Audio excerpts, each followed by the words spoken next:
导演呢，在我的第2张专辑第1首歌呢，让我坐上飞天魔毯。刚刚呢真的非常的酷，大家看到 MV 看到的时候，可能会画面非常漂亮，非常唯美，就是哇很有 feel。但是呢，你们想象不到，你们可以看看等一下的第3人称视角，就知道呢我们导演组还有我牺牲多大，不断的挪移那个画面呢。如果你们在旁边看，会觉得非常的荒谬，非常的好笑。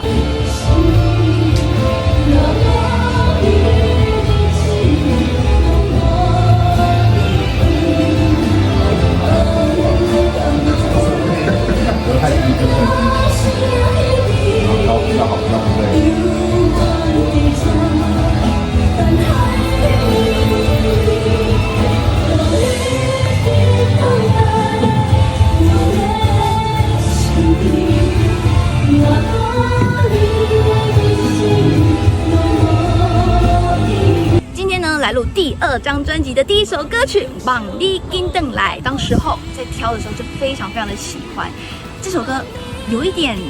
技巧性，但是呢，歌曲里面呢的歌词其实非常的沉重，是希望呢大家呢能多多珍惜身边的人，平常有时间呢多多可以陪他们，之后呢多多聊天，跟他们打通电话问候一下，又或者说有时候回去呢好好的抱抱他们。希望呢《望你紧回来》这首歌曲大家都会喜欢哦。